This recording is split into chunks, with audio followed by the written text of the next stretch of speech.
So, Braxton is at it again, and this time he is taking on the Lacktheists.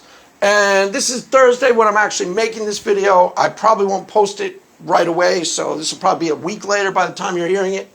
But I predict that this particular Lacktheist video is going to cause quite the stir and tizzy, just like his other videos did. Just a guess, maybe it won't, but that's how I prophesy. I prophesy today, thus saith the Lord. Braxton's video will cause a conundrum in the atheist community, just like his other videos have, when he starts addressing these arguments head on. Now, the Lacktheist thing can start, reams of debate. For myself, I don't really care if you define yourself as a Lacktheist. If you say to me, Craig, you have the burden of prove that your God exists or go home, I say, fine. Let me try to prove it to you. And I've got ways that I'm going to try and prove it to you. The only time I care is if you're going to give me the burden of proof, then you need to give me a fair hearing. And you have an epistemic responsibility to listen to the things I'm saying clearly and accurately and not come up with fake defeaters or inauthentic ones. So I have my series of arguments, and I honestly believe that they do prove God. And they're almost up and running in full in my other videos, so I won't go into them in full right now. Just suffice it to say, I'm completely rationally justified in believing that which I clearly perceive.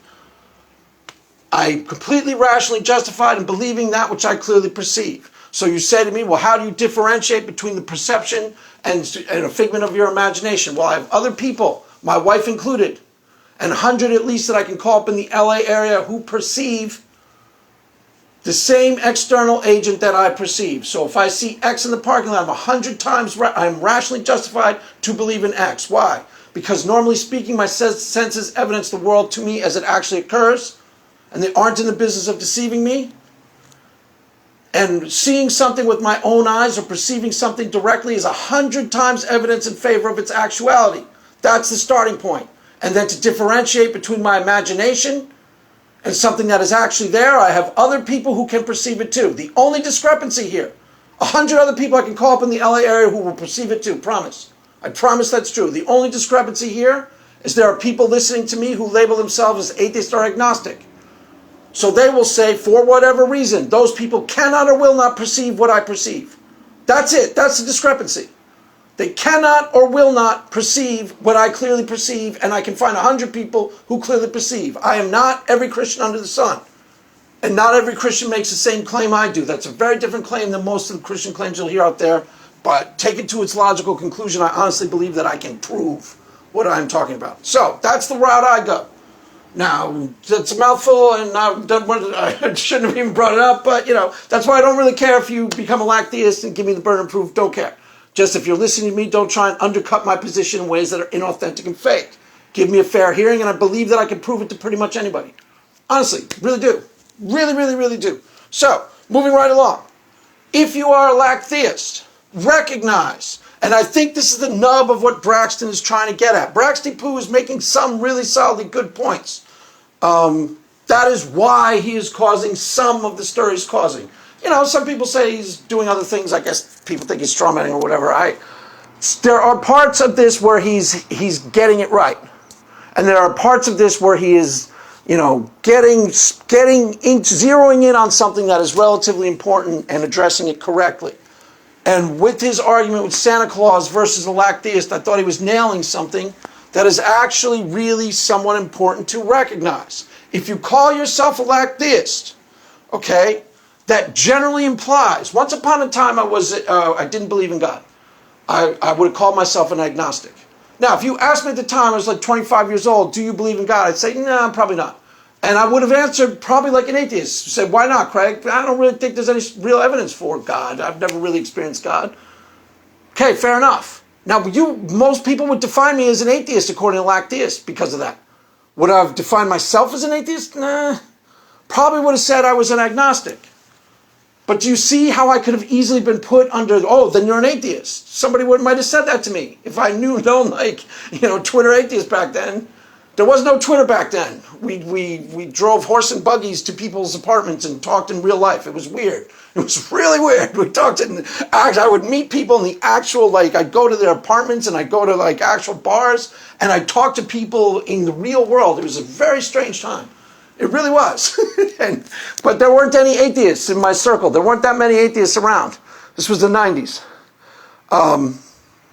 So nobody said, you realize you're an atheist, Craig. I might have said, okay, you just like to believe in God, you're an atheist. I might have said, okay, I guess I'm an atheist.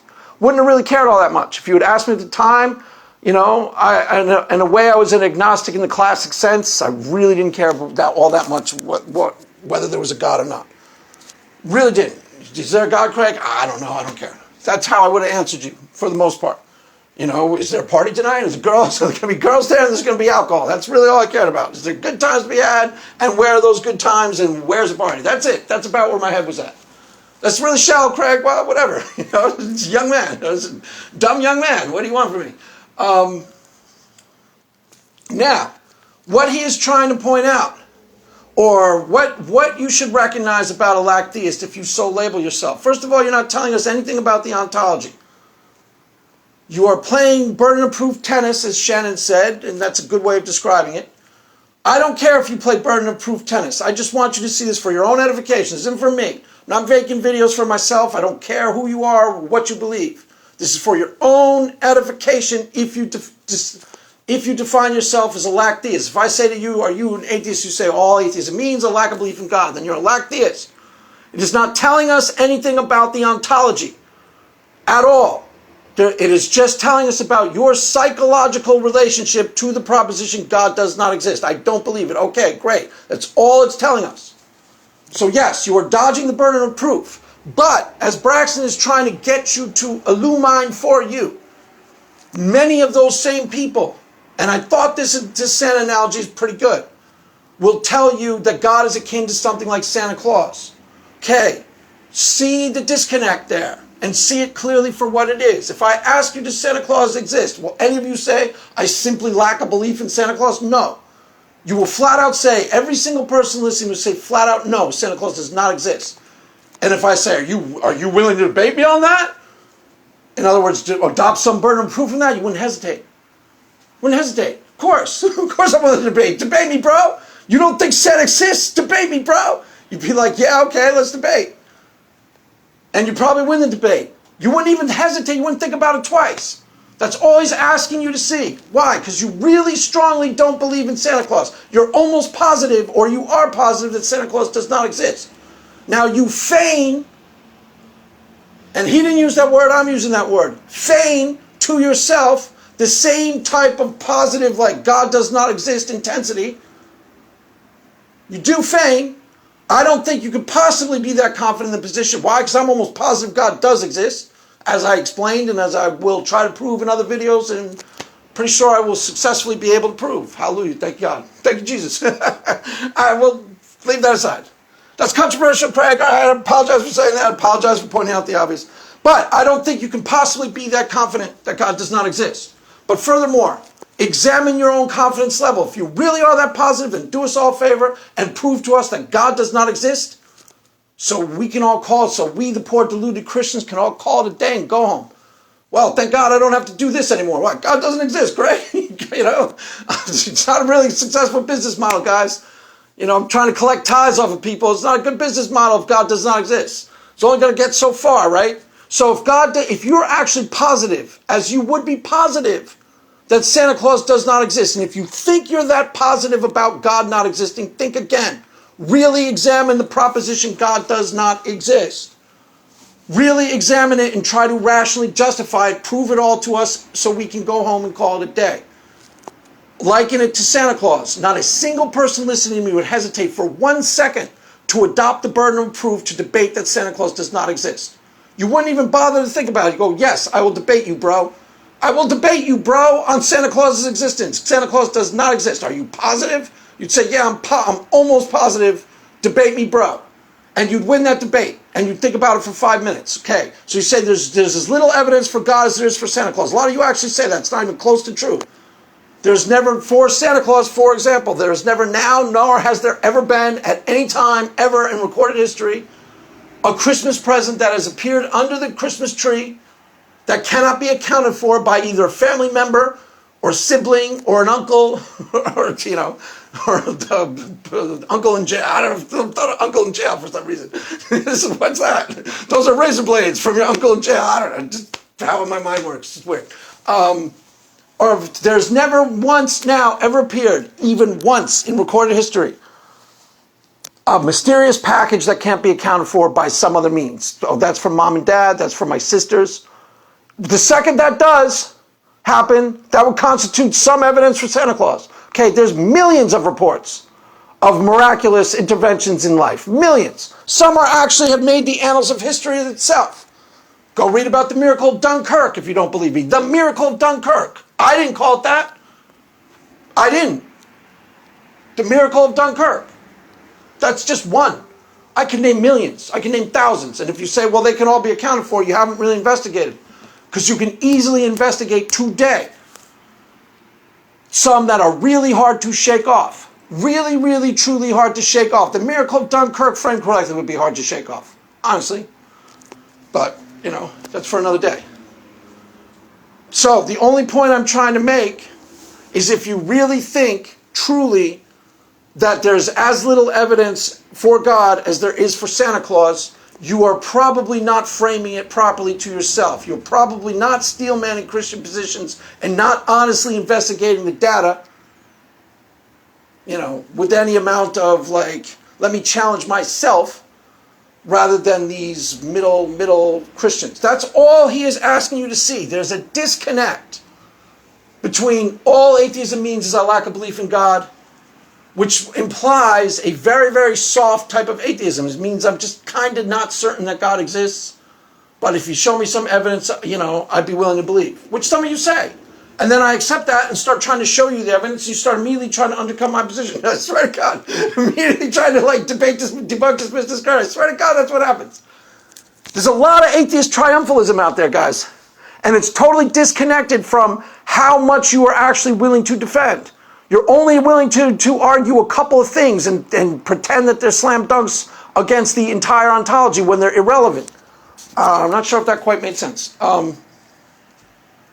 Now, one of the things that people, I'm not sure if that quite made sense. A lot of times, every time I go to an atheist, basically, I watch an atheist video.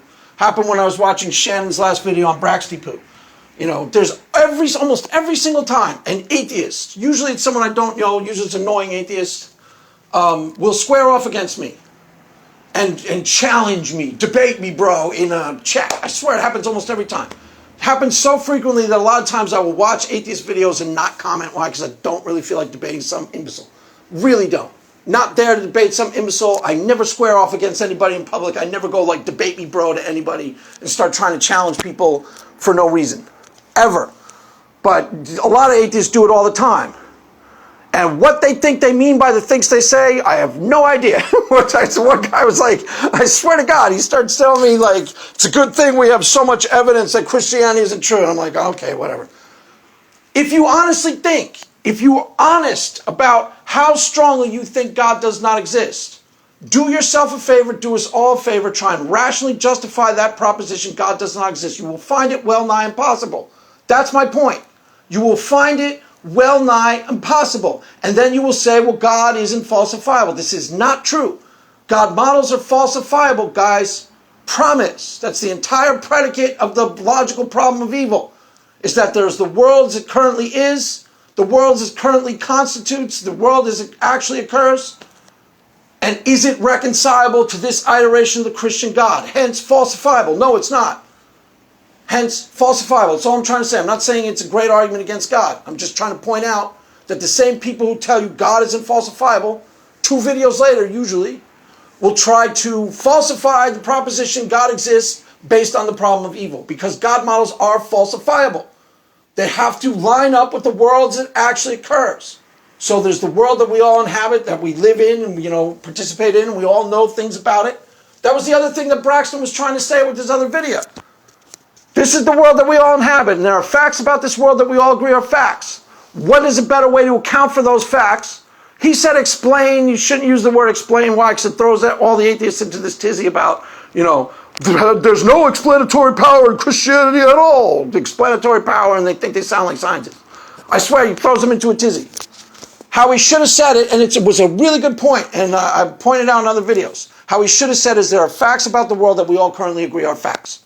For example, there are a variety of people all over the world who have claimed miraculous interventions or have claimed religious experiences. What is a better way to account for those facts? The proposition God exists, or the proposition God does not exist? Now, I think I'm rambling a little, but the point of the Lacktheists, I'm rambling a little, 15 minutes, I'll try to tie it all up in a pretty package. So, the point of that particular video, here's the world, and these are facts about the world that we already all agree are facts. Here's the proposition God does not exist. How does that reconcile to the world as it actually occurs? Here's the proposition God exists. How is that reconciled to the world as it actually occurs? If you explore it from that point of view, and if you explore it from the point of view, God does not exist, is there any evidence at all for God's non-existence? You will only come up with one answer. I'm pretty sure this is true. It's the natural problem of evil. That is the only thing. Now, if I'm wrong, atheists can comment on this, that there are other things I might not have thought about. So, in other words, if God does not exist, and you're really honestly convinced of that, then argue it, the proposition, do us all a favor, prove it to us so we can all call it a day and go home. What I am saying is you will find it well nigh impossible to do, and it isn't because God is not falsifiable. That's some myth that floats around the atheist community. Same people try to falsify the God models all the time and sometimes are successful in doing it. God models are falsifiable because there's the world as it actually occurs. And some iterations of the Christian God, some iterations of God are not reconcilable to the worlds that actually occurs. Hence, falsifiable. If you honestly believe God does not exist, try to prove it. I've pointed this out before, guys, and this is God's honest truth. All the atheist videos I've watched, and I've watched hundreds at this point. I think I've probably watched like three or 400. Maybe even as many as 500 to 1,000. There's only one person I've ever seen try to rationally justify the proposition God does not exist. In other words, make a logical argument for the non-existence of God. There's only one person I ever saw do it, and that's Crocoduck. And in order to try and do it successfully, he actually has to bend reality to do it. He has to start by arguing away mathematical truths. I swear to God this is true. And I swear to God this is part of what he was doing. Was trying to say that mathematical truths aren't really true. They aren't discovered truths, they're created truths. Okay, that's highly debatable. That's highly debatable right there. But that's what you will find if you try to hold the proposition as strongly as you say you actually believe it. There's as little evidence for God as there is for Santa Claus. There's tons of evidence for God. There's nones of evidence for Santa Claus. None. Zero. And not a single person would hesitate to defend the proposition Santa Claus does not exist. And you would win a debate really easily. Why? Because it'd be easy to prove. And I'm saying one of the possible reasons why that is because Santa Claus actually doesn't exist and God actually does. And if you start trying to rationally justify the proposition God does not exist, you will find it really hard. You will only, as far as I can tell, have one piece of evidence in your favor, and that's natural evil. And even that, I mean, that's a character thing. Why does God allow a tidal wave to take out everybody, the good and the bad? That's more a character thing than an existence thing. Because it's terrible. It's terrible. I told you, Christian God is so awful. Other than that, the only person I've ever seen try to rationally justify, try to make a logical argument for the non-existence of God is Crocoduck. That's it. Now, if you're an atheist listening to this, some of you have already misunderstood this. I'm not talking about counter-apologetics. I'm not talking about this version of the Christian God is probably wrong. Here's why.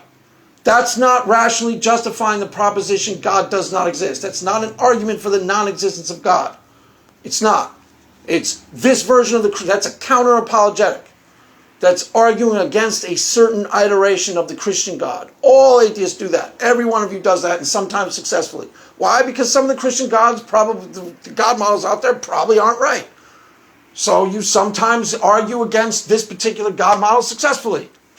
Okay? It's not that hard to do. Some of the Christian God ideas are off in ways that are provably wrong or demonstrably wrong. It's not that complicated. Try and rationally justify the proposition God does not exist, and you will find it well nigh impossible. And it's not for the reasons you say. That's what I think Braxton is ultimately getting at. Really examine how strongly you say you believe that God does not exist, then actually go around saying, hey, God does not exist. Let me prove it to you. And see how far you get. You won't get very far. You won't. You'll lose a lot of debates. You'll lose a lot of debates. Why? Because it's well nigh impossible to do. You have to bend reality to do it. I think that's really strong evidence right there that God actually does exist. That if you ask yourself the appropriate questions, you will find out that there is truth in theism. Truth that is impossible to shake off and impossible to account for or reconcile to the world as it actually is, except for one explanation, except for one thing: God exists. I actually believe if you start framing the questions properly and asking the right questions, you will come to that conclusion. But that's something for another day. So I think that all made sense. Yeah, it was a little rambling. It was a little all over the place, Craig. Whatever. It's early in the morning on Thursday. I just predict, the only thing I'm actually saying for sure is I predict, I prophesy that Braxton Hunter's new video will cause quite the tizzy in the atheist community. I'll probably do a follow-up. This video I just banged out off the top of my head. So, there's a lot of half thought out ideas in here. So it's a little rambling all over the place. I apologize for that. I will probably do a follow-up. And as all of the things I say in my videos, it doesn't really matter because the things that I'm bringing up in my videos are arguments in progress. So, they're just starting points. So most of the stuff I will clarify and chisel out better in videos to come. But there you have it, kids. I can't wait to see the responses to Braxton's video, and I will probably make a video or two based on those responses and what people say. So that is all for now. The Mass is ended. Go in peace. Amen.